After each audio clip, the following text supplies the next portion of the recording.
Good morning student. இன்னைக்கு step சம்மில் வந்து உங்களுக்கு மிஸ் வந்து 2 சம்ஸ் தரேன்ப்பா. எப்பயுமே ஸ்டெப் சம் வந்து நம்ம லைஃப் ஓரியன்டான சம்மாக தான் இருக்கும். சரியா? நம்ம டெய்லி நம்ம வந்து என்ன மாதிரியான சுச்சுவேஷன்லாம் நம்ம வந்து சந்திச்சுட்ருக்கோம் அப்படின்ற மாதிரியான சம்ஸ் தான் உங்களுக்கு ஸ்டெப் சம்மில் வரும். சரியா? ஃபர்ஸ்ட் சம் பாருங்க. அனு பாத் 7 ஆப்பிள்ஸ் ஈச் காஸ்டிங் 12 rupees. அனு வந்து 7 ஆப்பிள்ஸ் வாங்குறா. ஈச் காஸ்ட் எவ்வளவு? ஒவ்வொரு ஆப்பிள் எவ்வளவு? 12 rupees. And 8 oranges each costing 9 rupees. 8 oranges வாங்குறா. ஒவ்வொருட ஆரஞ்சோட விலை எவ்வளவு அப்படின்னு பார்த்தீங்கன்னா 9 rupees. ஓகேவா? She gave rupees 200 to the fruit seller. Fruit செல்லர்கிட்ட வந்து எவ்வளோ பணம் கொடுக்குறாங்க? 200 rupees கொடுக்குறாங்க. சரியா? How much amount will she get back? அப்போ ரிமைனிங் அவர் எவ்வளோ வந்து திரும்ப வாங்கியிருப்பாரு அப்படின்னு கேட்குறாங்க. இப்போ நம்மளே ஒரு கடைக்கு போனோம்னா என்ன பண்ணுவோம்? சாக்லேட்ஸ் வாங்குற, சாக் பீஸ் வாங்குற, பென்சில் வாங்குற. ஸோ ஒவ்வொன்றோட காஸ்ட் எவ்வளவு அப்படி டோட்டல் காஸ்ட் எவ்வளோன்னு பார்ப்போம். ஸோ ஃப்ரூட் செல்லர்கிட்ட எவ்வளோ கொடுக்குறோமோ அப்போ ரிமைனிங் எவ்வளோன்றதுக்கு சப்ராக்ட் பண்ணி பார்ப்பீங்க. சரியா? அப்போ ஃபர்ஸ்ட் என்ன பண்ணுறோம்? ஆப்பிள்ஸ் வந்து ஒரு ஆப்பிள் எவ்வளோ கொடுத்துருக்காங்க? 12 rupees கொடுத்துருக்காங்க. அப்போ 7 ஆப்பிள்ஸ் வந்து வாங்கியிருக்காங்க. ஸோ 1 கொடுத்து மெனி கேட்டாங்கன்னா நம்ம என்ன பண்ணுவோம்? மல்டிப்ளை பண்ணுவோம். சரியா? அப்போ ஸ்டெப் எப்படி எழுதணும் அப்படின்னு பார்த்தீங்கன்னா ஸ்டெப் 1. சரியா? ஸ்டெப் 1 அப்படின்னு பார்த்தீங்கன்னா cost of 1 apple. Cost of 1 apple, ஒரு ஆப்பிளோட காஸ்ட் எவ்வளவு அப்படின்னு பார்த்தீங்கன்னா 12 rupees கொடுத்துருக்காங்க. சரியா? அப்ப காஸ்ட் ஆஃப் 7 ஆப்பிள்ஸ், அவங்க எத்தனை ஆப்பிள் வாங்கியிருக்காங்க? 7 ஆப்பிள்ஸ் வாங்கியிருக்காங்க. அப்ப 7 into 12 rupees. ஓகேவா? அப்ப 84 rupees. இல்லை மிஸ் எனக்கு வந்து நல்லாவே தெரியும், நான் ஈஸியாக அண்டர்ஸ்டாண்ட் பண்ணிக்குவேன் அப்படின்னு நினைச்சீங்கன்னா ஸ்டெப் 1லே வந்து ஃபர்ஸ்ட் என்ன பண்றீங்கன்னா cost of 7 apple equal to 12 into 7 அப்படின்னு நீங்க டைரக்டா ஒரே ஸ்டெப்லயும் ஆன்சர் கொண்டுட்டு வரலாம். ஓகேவா? அடுத்து ஸ்டெப் 2ல பாத்தீங்கன்னா ஸ்டெப் 2ல வந்து நம்ம என்ன பண்ண போறோம்? Cost of 1 orange. Cost of 1 orange, ஒரு ஆரஞ்சோட காஸ்ட் எவ்வளவா? 9 rupees தான். ஓகேவா? இப்போ எத்தனை ஆரஞ்சு வாங்கியிருக்காங்க? 8 ஆரஞ்சு வாங்கியிருக்காங்க. So cost of 8 oranges equal to அப்போ 8 into rupees 9. So 72 rupees. ஓகேவா? இப்போ இதையும் நீ டைரக்டாவே செய்யலாம். Cost of 8 oranges equal to 8 into 9 அப்படின்னு நீ டைரக்டா அடுத்த ஸ்டெப்பா கொண்டுட்டு வந்துடலாம். ஓகேவா? இப்ப தேர்ட் ஸ்டெப் 3 உனக்கு கன்ஃபியூஸா இல்லாம இருக்கணும்ன்றக்காக நீ இத்தனை ஸ்டெப் சொல்றேன். ஸ்டெப் 3 என்ன பண்றோம்? 7 ஆப்பிளோட காஸ்ட் போட போறோம், 8 ஆரஞ்சஸோட காஸ்ட் போட போறோம், டோட்டல் காஸ்ட் எவ்வளவுன்னு பார்க்க போறோம். ஓகேவா? அப்ப காஸ்ட் ஆஃப் 7 ஆப்பிள்ஸ். ஓகேவா? 7 ஆப்பிள்ஸ் எவ்வளவு பார்த்தோம்? 84 rupees. அடுத்து காஸ்ட் ஆஃப் 8 ஆரஞ்சஸ். 8 ஆரஞ்சஸ் எவ்வளவு? 72 rupees. So total cost total அப்படின்னாலே என்னப்பா பண்ணுவோம்? ஆட் பண்ணுவோம். சரியா? டோட்டல் காஸ்ட் ஆஃப் இது ஆரஞ்சு ஆப்பிள் என்ன கேட்டகரினா fruits. So total cost of fruits write பண்றோம். ஸோ ஆட் பண்ணீங்கன்னா என்ன வரும்? 156. ஸோ ஃப்ரூட்ஸோட காஸ்ட் எவ்வளவு? 156. ஸோ ஃப்ரூட் செல்லர்கிட்ட வந்து 156 கரெக்டாக கொடுக்கல. ஆனால் எவ்வளோ கொடுத்தாங்கன்னா 200 rupees கொடுத்துருக்காங்க. ஸோ ரிமைனிங் அப்போ கெட் பேக் எவ்வளோ வாங்கியிருப்பாங்க? ரிமைனிங் அப்படின்னாலே நம்ம remaining left, how much more, how much left, அப்படின்னு கேட்டாலே நம்ம என்ன பண்ணுவோம்? சப்ராக்ட் பண்ணுவோம். சரியா? அதுக்கு ஸ்டெப் எப்படி எழுதுவீங்க? ஸ்டெப் 4 பார்த்துக்கங்க. ஸ்டெப் 4 வந்து எப்படி எழுதுவீங்க? அமௌண்ட் அப்படியே பார்த்தீங்கன்னா உங்களுக்கு வந்து ஸ்டெப்ஸ்லே வந்து ஸ்டெப்ஸ் எல்லாம் இருக்கும். சரியா? நீ ஸ்டெப் எழுதுறதுக்கு நீ போய் அங்கேயும் எங்கேயும் பார்க்க வேணாம், உன்னோட சம்முலே இருக்கும். சரியாப்பா? amount gave the fruit seller.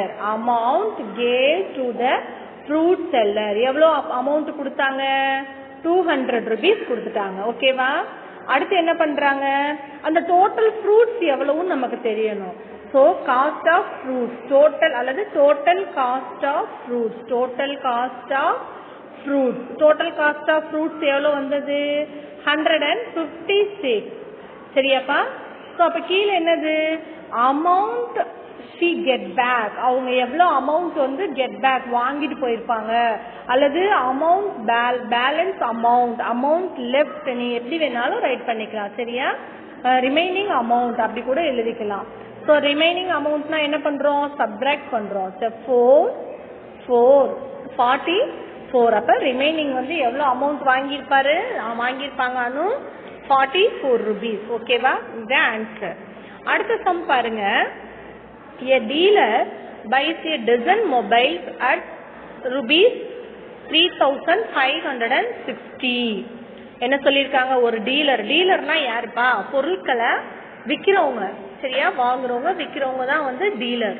So dealer வந்து பைஸ் வாங்குறாரு. என்ன வாங்குறாரு?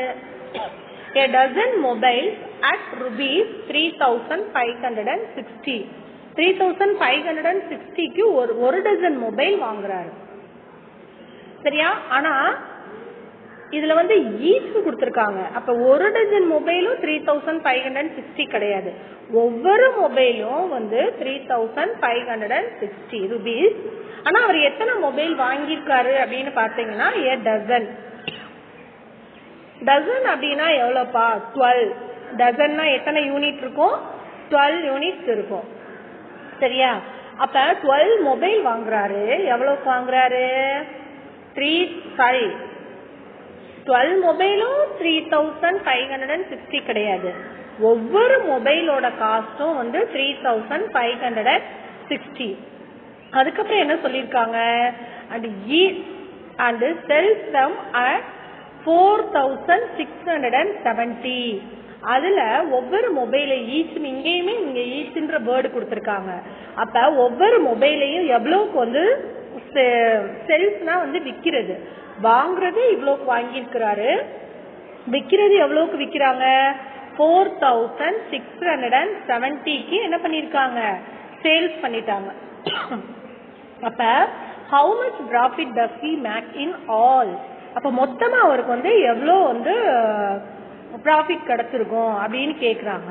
ஏன்னா ஒரு மொபைலையே என்ன பண்ணிருக்காரு? 3560க்கு வாங்கி 4670க்கு என்ன பண்ணிருக்காரு? சேல்ஸ் பண்ணிருக்காரு. அப்ப அதிகமான அமௌண்ட்ல தான் சேல்ஸ் பண்ணிருக்காரு.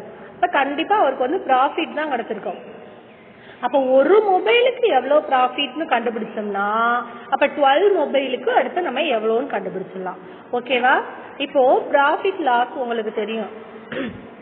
ஃபர்ஸ்ட் வந்து காஸ்ட் ஆஃப் ஒன் மொபைல் எவ்வளவு? 3560. அவர் வித்தது எவ்வளவு?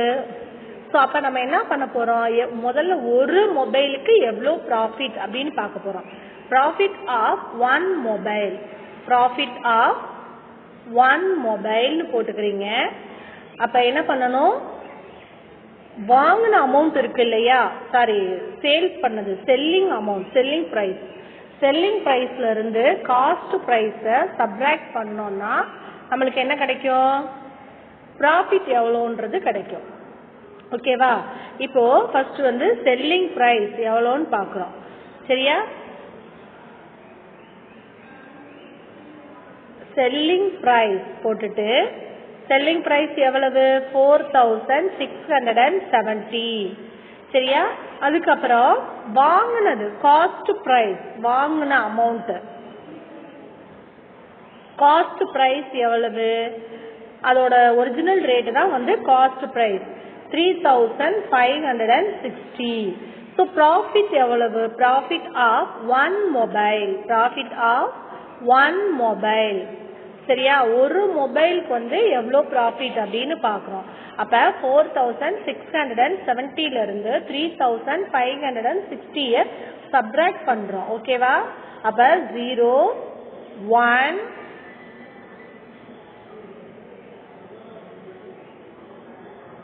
1 அடுத்து 1